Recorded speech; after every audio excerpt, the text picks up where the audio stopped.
กิจกรรมความเพียรภาคกิ่งไพลีพินาศสวดมนต์วันที่35วันที่4มิถุนายน2568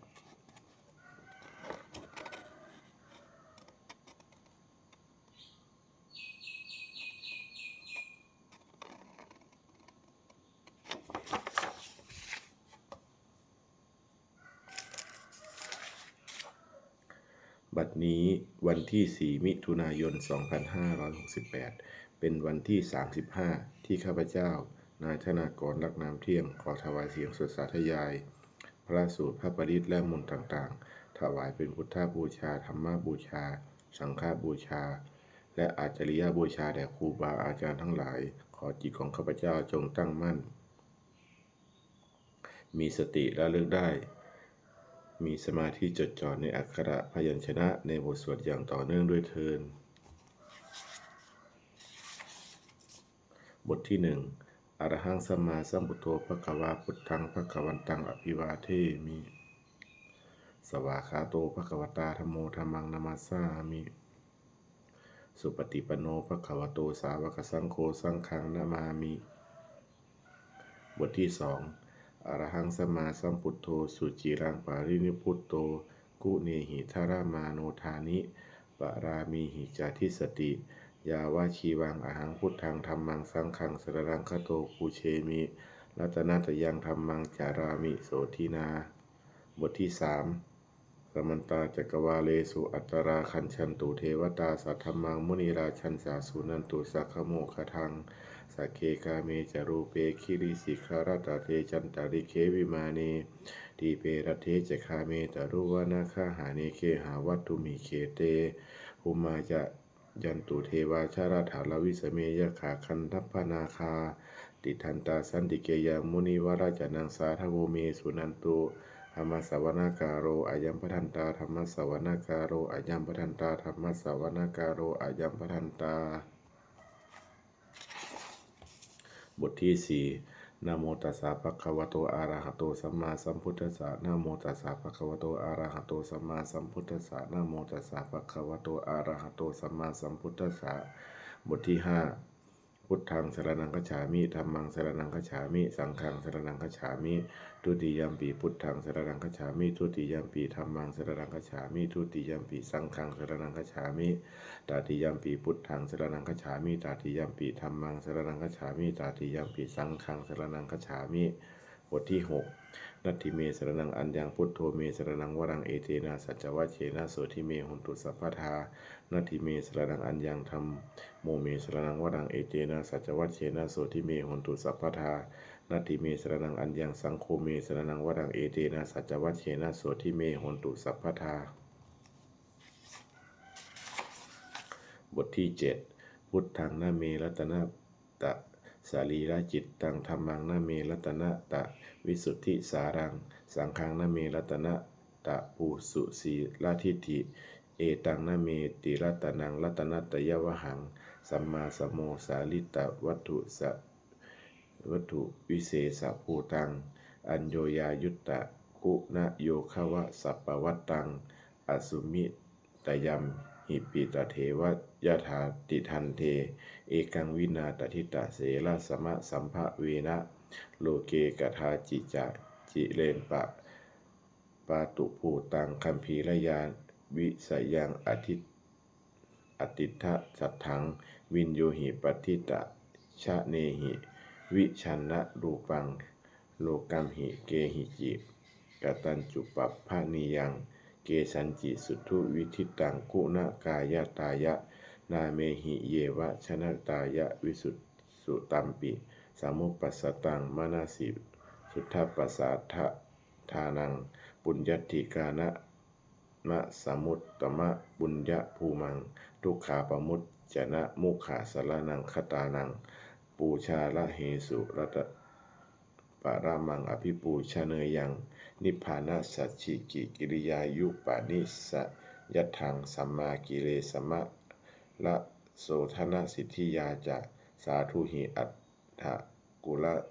เลหุปะเสวานิยังปาเนหิจาปิสรนังคัมมนิยะเมวะ ตัสมาหิตังติระนัง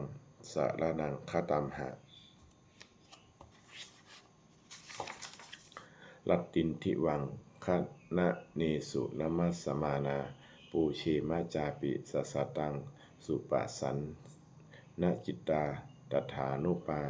ลิจาริยาสทารตาจะ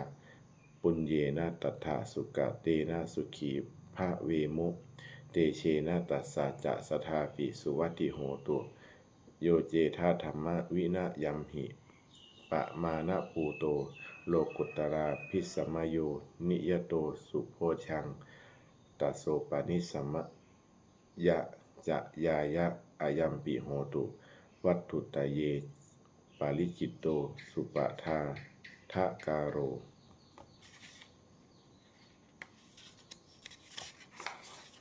บทที่ 8 โยจักคุมาโมหมาลาปะกัตโถสามังวะพุทโธสุขโตวิมุตโตมารัสสาปาสาวินิโมจะยันโต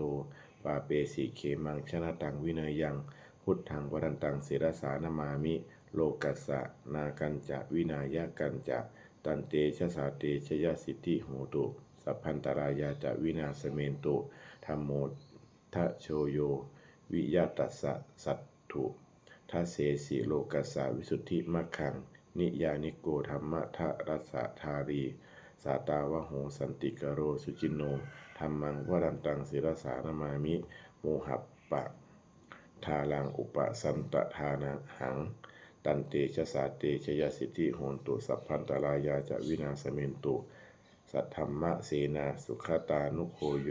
โลกัสสะปาปูปะกิเลชะสะเชตาสันโตสยังสันตินิโยชะโกจะสวากาคาตะธรรมังวิธิตังกโรติสังขังวรันตังศิรสานามามิพุทธานุพุทธังสมาสีละทิฏฐิงตันเตชะสาเตชยสิทธิโหตุสัพพันตรายาจะวินาสเมนตุบทที่ 9นะโมอะระหะโตสัมมาสัมพุทธัสสะมะเหสิโนนะโมอุตตมะธัมมัสสะสวากาคาตัสเสวะเตนิทะนะโมมหาสังฆสาปิวิสุทธัสสีลทิฏฐิโน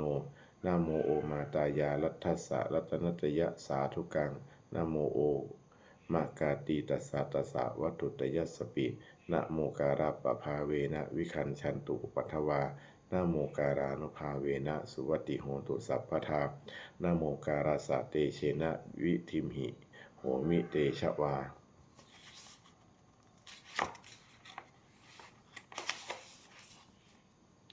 บทที่ 10 เอวาเมสุตังเอกังสมยังภควาสาเกสุวิหารติกับปริวัตุสมิงมหาบเนมหาตาภิกขุสังเคนะสัตถิงปัญจมัตเตหิภิกขุสเตหิสเพหิวะอรหันเตหิทัสสหิจโลกธาตุหิเทวตาเยปุเยนะสันนิปฏิปตาโหนติ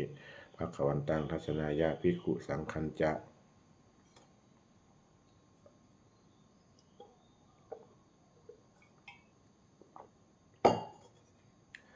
อัตโคจตุนนังสุทาวาสกายิกานังเทวานังเอตัตโหสีอายังโคภควาสาเกสุวิหารติกับปริวัตุสมิงมหาวเนมหาตาภิกขุสังเคนะสัตถิงปัญจมัตเตหิภิกขุสเตหิสัพเพหิวะอรหันเตหิทัสสหิจโลกธาตุหิเทวตาเยปุเยนะสันนิปฏิปตาโหนติภควันตังทัศนายาภิกขุสังคัญจะยันโนนะมยัมปีเยนะภควเตนุปสังกเมยามาอุปสังกมิตวาภควโตสันติเกปัญเจกคาถาภาเสยามาติอัตโคตาเทวตาเสยยะถาปินามะภรวาปุริโสสัมมัจจิตังวาภาหังภาษาเลยยะภาษาลิตังวาภาหังสัมมิเชยะเอวะเมวะสุทาวาเสสุเทเวสุอันตรหิตาภควโตปุระโตปาตุระหังสุอัตโคตาเทวตาภควันตังอภิวาเทตวาเอกามันตังอัฏฐังสุเอกามันตังทิตาโคเอกาเทวตาภควโตสันติเกอิมังคาทังอภาสิมหาสมโยปวานัสสมิงเทวกายาสมาคตาอาคาตัมหาอิมังธรรมะสมยังทกิตาเยวะอปราชิตสังคันติอรโคอปราเทวตาภควโตสันติเกอิมังคาทังอภาสิตตระภิกขโวสมาระหังสุจิตตังอัตโนอุชุมะกังสุสาลีสาลาทีวะเนตานิขะเหตวะอินทริยานิละขันติปันทิตาติอัตโคอปราเทวตาภควโตสันติเกอิมังคาทังอภาสิเฉตวะขีลัง เชตวาปะลีคังอินทาคีลังโอหันจะมะเมชาเตจะดันติสุทาวิมราจักขุมตาสุทันตาสุสูนาคาติอาระโคอปราเทวตาภะคะวะโตสันติเกอิมังคาทังอปาสิเยเกจิพุทธังสรนังคตาเสนะเตขมิสันติอปายะภูมิงปหายะมานุสังเทสังเทวกายังปริปุเรสันติติอัตโคภควาภิกขุอามันเตสิเยปุเยนะภิกขเวทัสสะสุโรคธาตุสุเทวตาเยปุยเทวตาสันนิปริปทาโหนติตถาคตังทัศนายาภิกขุสังคัญจาเยปิเตภิกขเวอเหสุงอติตมัฏฐานังอรหันโตสัมมาสัมพุทธาเตสัมปีภควันตานังเอตปะมาเยวะเทวตาสันนิปริปทาอเหสุงเสยยาธาปิไมหังเอจารหิเยปิเตภิกขเวภวิสันติอนาคาตมัฏฐานังอรหันโตสัมมาสัมพุทธาเตสัมปีภควันตานังเอตปะมาเยวะเทวตาสันนิปริปทาภวิสันติเสยยาธาปิไมหังเอจารหิอาจิกิสามิภิกขเวเทวกายานังนามานิกิตยิสามิภิกขเวเทวกายานังนามนิเทศิสามิภิกขเวเทวกายานังนามนิตังสุนาถาสาธุกังมนสิกโรธาภาสิสามิติเอวัมพันเตติโคเตภิกขุภควโตปัญจโสสุงภควะเอตทโวจา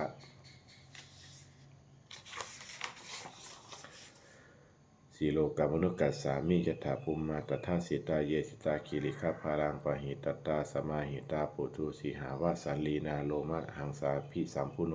โอทาตัมมนัสสาสุทธาวิปัสสันนมาวิลาปิญโยปัญจยะปัญจสเตยตวาวะเนกปริวัฏเวตโตอามันตายิสัทธาสาวเกสาสเนรเตเทวกายาอภิกันตาเตวิชานาถาภิกขโวเตจะอาตปมะกะรงสุตวาพุทธัสสะสาสนังเตสัมปาตุระหุดานังอมนุสาสัตอมนุสานัมทัสสานังเอเปเกสตามัทธคุงสหัสสังอาหาสัตตะลิงสตังเอเกสหัสสานังอมนุสานามัทธสุงอเปเกนันตมัทธคุงทิสาสภาภุกาอหุงตันจัสสพังอภิญญายาวกิตวานาจักคุมาตโตอามันตยิสัทธาสาวเกสาสเนรเตเทวกายาอภิกันตาเตวิชานาถาภิกขโวเยวหังกิตยิสามิคีราหิอนุปุปโสตัสสะสหัสสาวยะขากุมากับปริวัฏวาอิทิมันโตชุติมันโตวันนะวันโตยสัสสิโนโมทานามาอภิกามุงภิกขุนังสมติงวานังจัสสหัสสาเหมาวัตายะขานานันตวัตติโนอิทิมันโตชุติมันโตวันนะวันโตยสัสสิโนโมทานามาอภิกามุงภิกขุนังสมติงวานังสาตาคีลาติสหัสสายะขานานันตวัตติโนอิทิมันโตชุติมันโตวันนะวันโตยสัสสิโนโมทานามาอภิกามุงภิกขุนังสมติงวานังอิเจเตโสราสหัสสายะขานานันตวัตติโนอิทิมันโตชุติมันโตวันนะวันโตยสัสสิโนโมทานามาอภิกามุงภิกขุนังสมติงวานังเวสามิตาปัญจสัตตายะขานังนานันตวัตติโนอิทิมันโตชุติมันโตวันนะวันโตยสัสสิโนโมทานามาอภิกามุงภิกขุนังสมติงวานังกุมพีโรราชคาหิโกเวปุลลสานิเวสนาปิญโยนังสัตตาสหัสสังยขานังปุริปาสติคุมพิโรราชาคาหิโกโสปาคาสมิติงวานังปุริมัญจาที่สังราชาทัตตาลโทปัสสาสติขันธพานังอธิปติมหาราชายสัสสิโสปุตตาปิตัสสะปะหาโวอินทานามามหาภลาอิทิมันโตชุติมันโตวันนาวันโตยสัสสิโนโมทานามาอภิกามุงภิกขุนังสมิติงวานังทักขีนัญจาที่สังราชาวิลุโหตปัสสาสติคุมพันธานังอธิปติมหาราชายสัสสิโสปุตตาปิตัสสะพหาโวอินทานามามหาภลาอิทิมันโตชุติมันโตวันนาวันโตยสัสสิโนโมทานามาอภิกามุงภิกขุนังสมิติงวานังปัจฉิมจาที่สังราชาวิรูปโคปัสสาสตินาคานังอธิปติมหาราชายสัสสิโสปุตตาปิตัสสะพหาโวอินทานามามหาภลาอิทิมันโตชุติมันโตวันนาวันโตยสัสสิโนโมทานามาอภิกามุงภิกขุนังสมิติงวานังอุตารัญจาทิสังราชากุเวโรตปัสสาสติยะขานังอธิปติมหาราชายสัสสิโสปุตตาปิตัสสะพหาโวอินทานามามหาภลาอิทิมันโตชุติมันโตวันนาวันโตยสัสสิโนโมทานามาอภิกามุงภิกขุนังสมิติงวานังปุริมาทิสังทัตตารัตโถทัคขีเนนะวิรุหโกปชิเมนะวิรูปโคกุเวโรจรังทิสังจัตตารโรเตมหาราชาสมันตาจัตโรทิสาทันทัลลามานาอัตถังสุวะเนกปริวัฏเว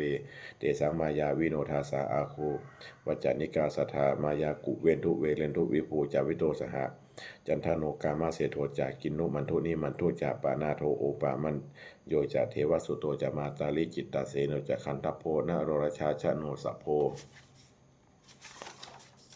อาคูปัญจสิโคเจวัตติมพารุสุริยวัชชาสาเอเจจันเยจาราชาโนคันธปาสหราชุพิโมทานามาอภิกามงภิกขุนังสมปติงวนังอาทาคูนางสภานาคาเวสาลาสหตัญชกากัมภาสัตระอาคูปายาคาสหายาติพิยามุนาทตะลัทธาจักอาคูนาคายสัสสิโนเอราวันโนมหานาโคโสปาคาสมติงวนังเยนาคาราเชสหสาหารันติทิพาทิชาปกิวิสุทธาจักโกเวหายสาเตวนามัชฌปัตตาจิตราสุปนาอิจิเตสานามังอภยันตนาตทานาคาราชานามาสีสุปนโนเขมมกาสีพุทโธสนาหิวาจาหิอุปะหายันตานาคาสุปนาสรามกังสุพุทธังชิตาวชิรหัตเถนะสมุทังอสุราชิตาภาตาโรวาสวเสเตอิทิมันโตยสัสสิโนกาลกัญชามหาพิสมาอสุราธานะเวทสาเวปาจิติสุจิติจามหานามโทนมุชีสหสาจันจาปริปุตตานังสเพเวโรนมามกาสนัยหิตวาภาลิงเสนางลาหุพัทธมุปาขมุงสะโมโยธานิพันธันเตภิกขุนังเสมติงวนัง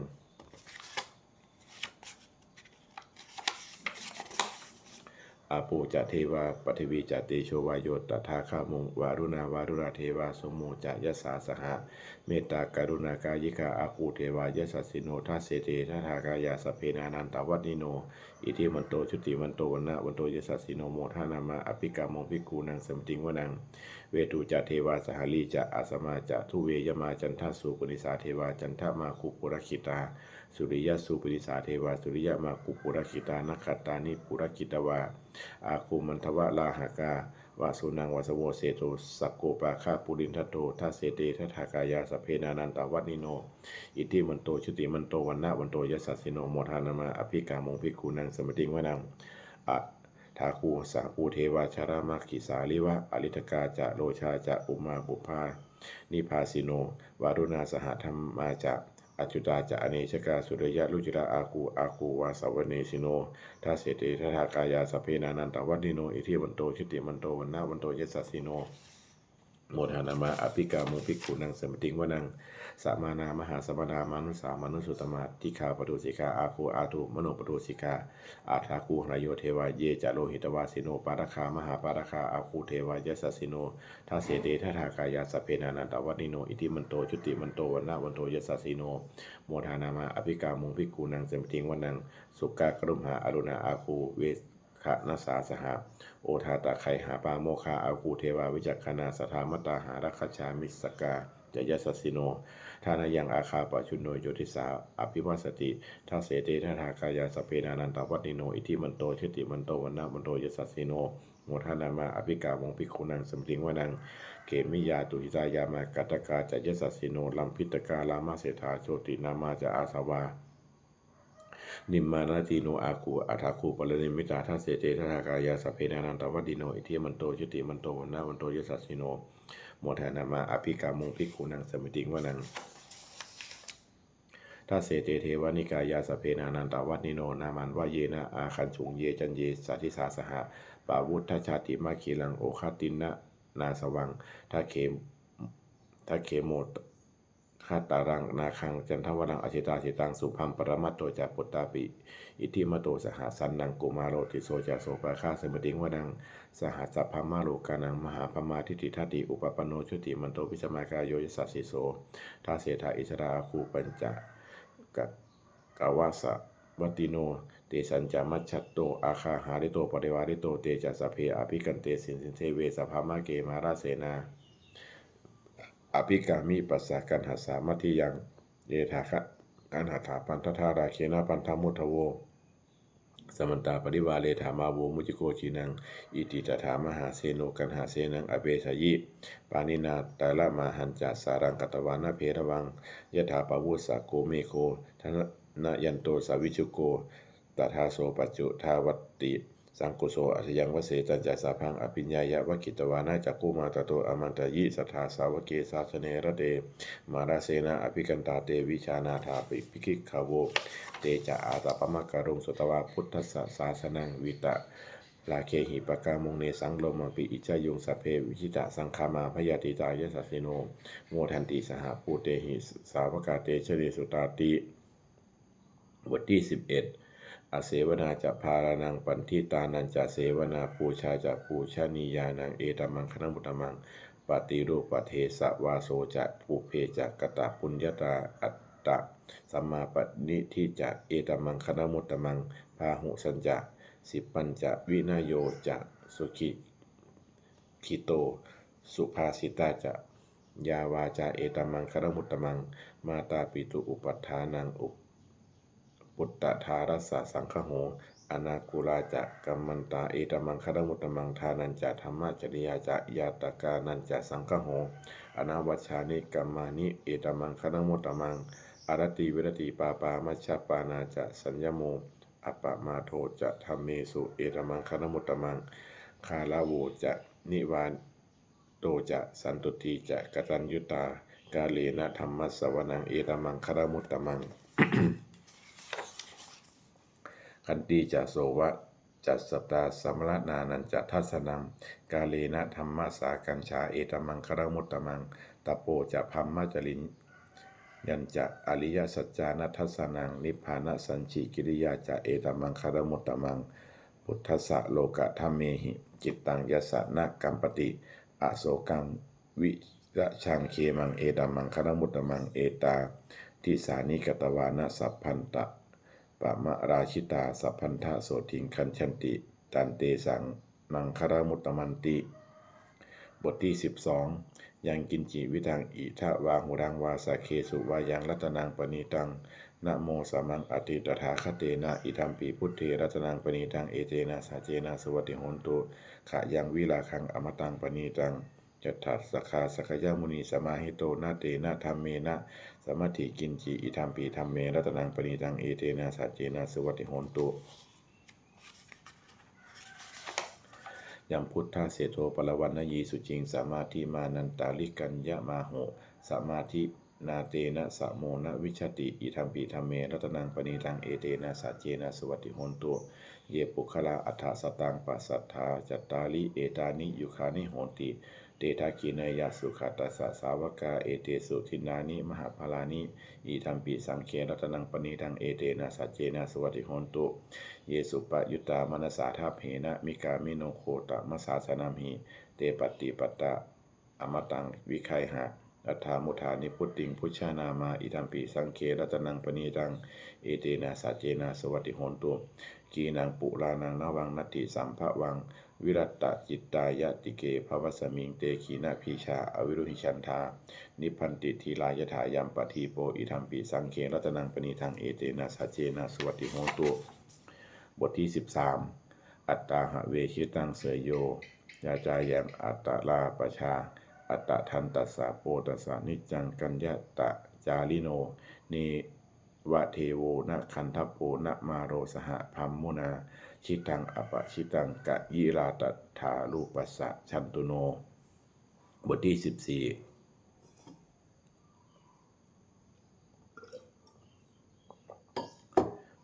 ภาสิตะมิทังเตนะภควตาชาณตาปัสสตาอรหัตาสัมมาสัมพุทเทนะเอถาตุมเหมาอนุสสะเวนะมาปรัมมะปะลายะมาอิติกิลายะมาปฏิกะสัมปทาเนนะมาตักกะเหตุมานายะฆาเหนะมาอากาลาปาลิวิตะเกนะมาทิฏฐินิชานักขันติยามาสัพพะรูปะตายะมาสมะโนโนคาลุยะธาตุเมเหอัตตนาวะชาเนยาถาอิเมธัมมาอากุสราอิเมธัมมาสาวชาอิเมธัมมาวินโยคะหะคะละหิตาอิเมธัมมาสมันตาสัมมาทินนาอหิตายะทุกขายะสังวัตตันติอาถาตุเมเหปัจฉะเหยยาถายะถาตุเหอัตตนาวะชาเนยาถาอิเมธัมมากุสราอิเมธัมมาอนะวัชชาอิเมธัมมาวินโยปัสสัทธาอิเมธัมมาสมัตตาสมาทินนาหิตายะสุขายะสังวัตตันติอาถาตุเมเหอุปสัมปัชชะวิหะเลยยาถาติบทที่15อุปนิยติชีวิตมัปปะมายุงชารูปนิตัสสานาสันติตานาเอตังพยังมะละเนเปขมาโน ปุญญานิกะยิราธาสุขาวหานิอุปนิยติชีวตะมะปะมายังชารูปณีตัสสานาสันติตานาเอตังพยังมรณีเปขมาโนโลกามิสังปะชะเหสันติเปโขโยธากายเยนะสังมะโยโมวาจายะอุทาเจตสาตังตัสสะเปตัสสะสุขายะโหติยังชีวะมาโนปกโรติปุญญังธัมโมหะเวรคติธรรมจาริงธัมโมสุจินโนสุขมาวหาติอาสานิสังโสธัมเมสุจินเนนาทุกขติงคันชติธรรมจารีสัพเพสังขาราอนิจจติยถาปัญญายปัสสติอัฏฐานิพินทติทุกเขเอสามโควิสุทธิยาสัพเพสังขาราทุกขาติยถาปัญญายปัสสติ อัฏฐานิพินทติทุกเขเอสามโควิสุทธิยาสัพเพธัมมาอนัตตาติยถาปัญญายปัสสติอัฏฐานิพินทติทุกเขเอสามโควิสุทธิยา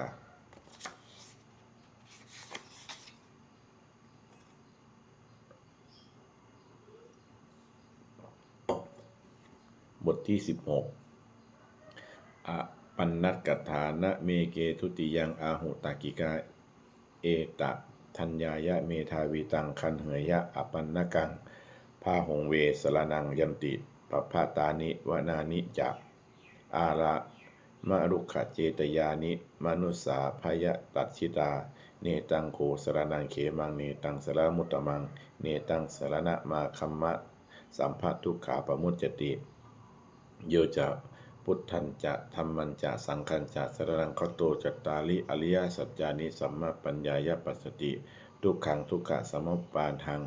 ทุกขสะจะอติกมังอริยจะอัตถังคิกังทุกขูปัสสมะคามินัง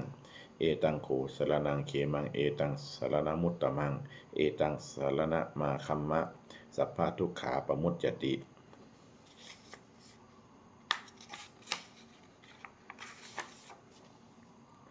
บทที่17อติตังนาวาคะเมยะนปฏิกังเคอนาคตังบุคคลไม่ควรคำนึงถึงสิ่งที่ล่วงแล้วไม่ควรมุ่งหวังสิ่งที่ยังไม่มาถึงยะธาตีตามปหินันตังอัปปันตัญจะอนาคตังสิ่งใดล่วงไปแล้วสิ่งนั้นก็เป็นอันละไปแล้วและสิ่งที่ยังไม่มาถึงก็เป็นอันยังไม่ถึงปัจจุบันนันจะโยธรรมังตถาตัสสาวิปัสสติอาสังหิรังอาสังกุปังตังวิทยามะนุพลุหเยก็บุคคลได้เห็นแจ้งในธรรมปัจจุบันไม่งอนเงียนไม่คอนแคนในธรรมนั้นได้บุคคลนั้นพึงเจริญในธรรมนั้นเนืองๆให้ปลูกปลงเถิดอาเชวะกินจมาตับปังโกชัญญามรณังสุเวทุงทำความเปลี่ยนเสียในวันนี้แหละใครเล่าจะรู้ความตายในวันพรุ่งนะหิโนสังคหารันเตนะมหาเสเนนะมัจจุนาเพราะว่าความพัดเพี้ยนกับมัจจุราชผู้มีเสนาใหญ่นั้นย่อมไม่มีแก่เราทั้งหลายเอวังวิหาริมาตาปิงอโหรันตะมาตันติตังเวพัทธันเทกรันโตติสันโตอาจิคเตมุนิติพระมุนีผู้สงบย่อมเรียบบุคคลผู้มีปกติอยู่อย่างนี้มีความเพียรไม่เกียจคร้านทั้งกลางวันและกลางคืนนั่นแลว่าผู้มีราตรีหนึ่งจะเลินด้วยประการชนี้แลบทที่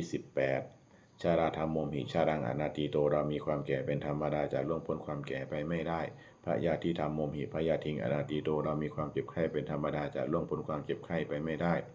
มรณธรรมโมหิมรณังอนาติโตเรามีความตายเป็นธรรมดาจะล่วงพ้นความตายไปไม่ได้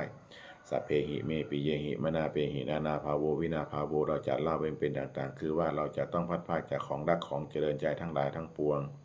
กัมมะสะโกมหิกัมมะทายาโทกัมมะโยนิกัมมะพันธุกัมมะปฏิสรโน